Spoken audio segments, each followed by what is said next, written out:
da qui a qui nel giro di un'ora e mezza, 2 ore. Ci sono tante regioni piccole in Italia, ma con la stessa varietà di questa ce ne sono veramente poche. Benvenuti in Friuli Venezia Giulia.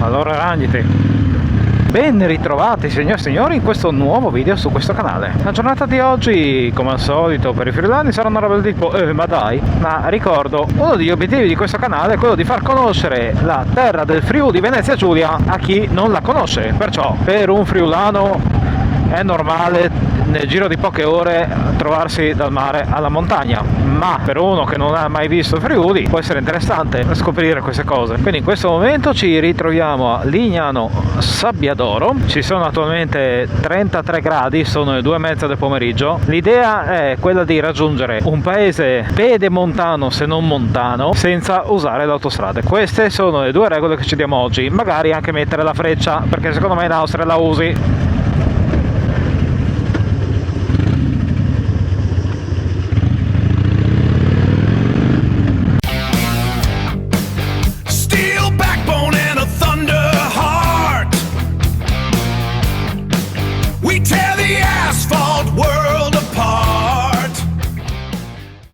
Sono passati all'incirca 45 minuti dall'ultima ripresa dove eravamo a Lignano Sabbiadoro e nel mentre siamo arrivati in quella che può essere definita proprio la pianura friulana. In realtà siamo in pianura già da un po', ma onde evitare contestazioni ho aspettato un po' per arrivare a Mortegliano.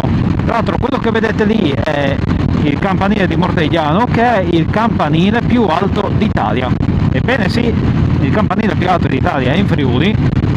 Se non ricordo male, storicamente ci sono state un po' di dispute, non mi ricordo con che paese, ve lo scrivo qua in sovraimpressione, dove si sono contesi questo primato, ma alla fine il vincitore è stato proclamato ed è quello di Mortegliano. Mortegliano, tra l'altro, non ricordo se era 1 o 2 anni fa, è stata vittima di un evento atmosferico veramente violento. Se notate, i tetti sono tutti abbastanza nuovi, magari non proprio come questo a destra.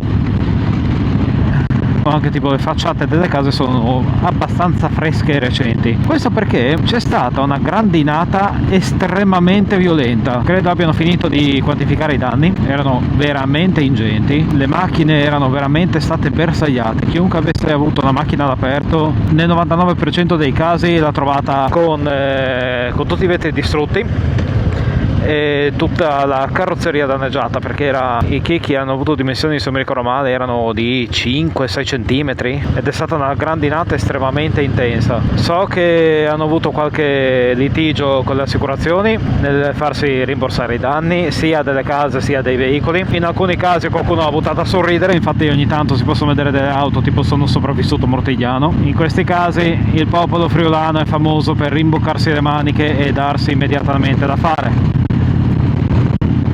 Ci sono ancora alcuni segni qua e là, come vedete ad esempio quel tetto un po' tutto bucherellato,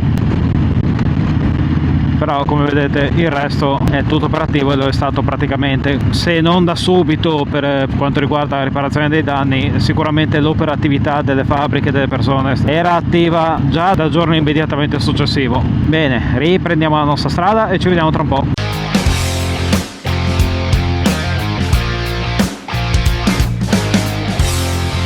Guardate nel giro di poco più di un'ora come è cambiato il paesaggio. Ci ritroviamo nella zona pedemontana friulana, più precisamente siamo in prossimità di Moruzzo. Volendo, prendendo l'autostrada, da Lignano si può raggiungere in un'ora e mezza, un'ora e 40 circa Tarvisio, quindi si può andare ancora più a nord, oppure una volta arrivati a Udine si può prendere per Cividale, salire per Faedis e fare il passo di Montecroce, che trovate qua sul canale. Vi lascerò il link in descrizione. A quanto pare da Freccia sui Mercedes non la vedono. Bene, noi non proseguiamo dritti ma andremo da questa parte per la prossima tappa di oggi. V-twin heart with a piston scream. Live the midnight asphalt fever dream. Chrome skull grinning in the engine's glow. Let the thunder roll, let the fury grow. We are the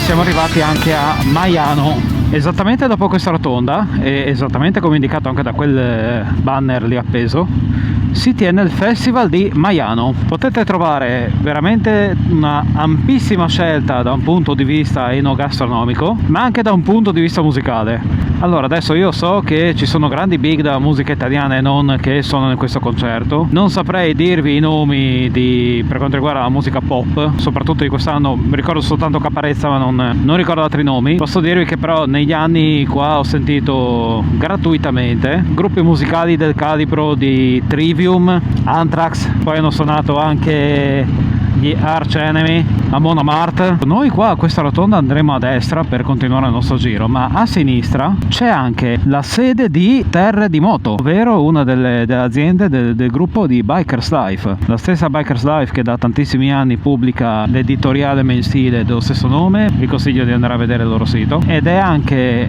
l'azienda che organizza sia il Biker Fest International di Lignano Sabbiadoro, l'Italian Bike Week sempre a Lignano Sabbiadoro, e in più collaboro anche con tantissime altre realtà nazionali per realizzare degli eventi specifici del settore custom per quanto riguarda le personalizzazioni. Organizza anche un contest nazionale che però vede anche la partecipazione di tanti customizer europei in giro per l'Italia. È presente praticamente in tutti gli stand del settore. Bravissimi ragazzi, hanno saputo veramente portare a dei livelli incredibili una manifestazione che è nata tra l'altro qua da queste parti come un semplice ritrovo tra amici degli anni 70, che però già nelle prime edizioni vedeva partecipanti dalla Germania, perché in quell'epoca diciamo che non esisteva proprio un panorama bike collettivo di personalizzazione in Italia. Per quanto riguarda tutta questa storia vi invito a seguire i canali social di Bikers Life, ma soprattutto, se vi interessa l'argomento, di acquistare il libro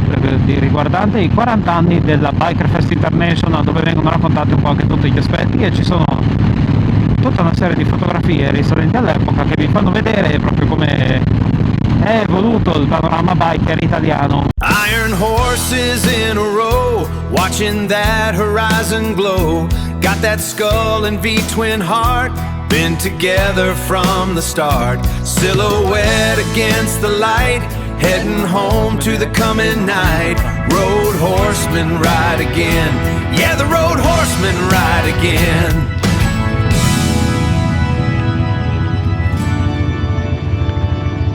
Il lago di Cornino.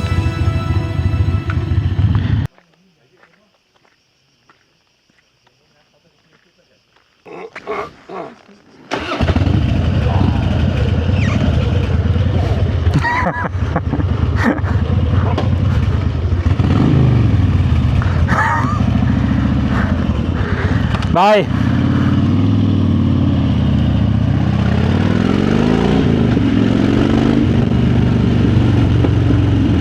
Ora, questa strada così graziosa quanto stretta e con questi simpatici blocchi di cemento sulla destra è la strada di Bottecchia. Bottecchia era un famoso ciclista e purtroppo qui venne investito.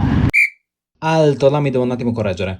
Bottecchia fu trovato a terra agonizzante in stato di semicoscienza, fu ricoverato all'ospedale di Gemona de Friuli, dove gli furono riscontrate fratture alla volta, alla base cranica e alla clavicola destra, e morì 15 giorni dopo senza aver mai ripreso del tutto conoscenza. L'iscrizione ufficiale riportò colpito da letale malore.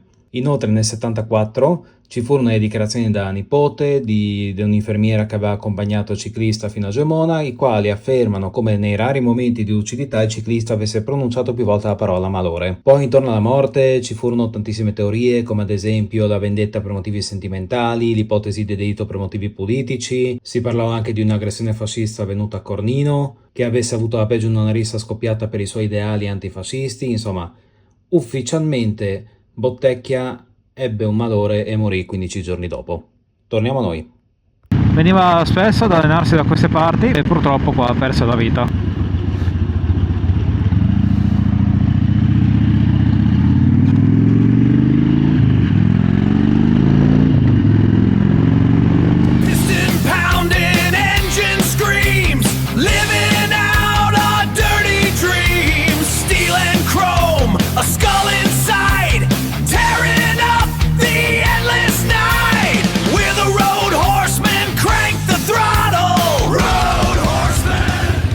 abbiamo aperto con il mare, chiudiamo con l'acqua. Bene, avete visto nell'arco di 2 ore circa di strada senza fare tante autostrade che cosa vi può offrire il Friuli Venezia Giulia. Ciao Bobini! Prima delle solite frasi di rito di chiusura vi invito tutti quanti a venire ad esplorare questa regione che è ancora fuori dai radar turistici nazionali, ma veramente, come avete potuto vedere, tantissimo da offrire. Quello che avete visto oggi è probabilmente un 5% di tutto quello che può offrire questa terra nell'arco di pochissime ore, quindi potete benissimo fare tappa in una zona centrale e dopo andare a farvi in 2 o 3 giorni tantissimi luoghi estremamente ricchi di storia, ma da un punto di vista motociclistico anche estremamente divertenti. Se volete vi invito a iscrivervi al canale e anche ad attivare la campanella nel momento in cui magari vogliate ricevere delle notifiche quando pubblicherò di nuovi contenuti. Potete trovare nella descrizione di questi video tutti i link ai miei social. Detto ciò, auguro a tutti una buona settimana e ci rivediamo, spero, molto presto su questo canale.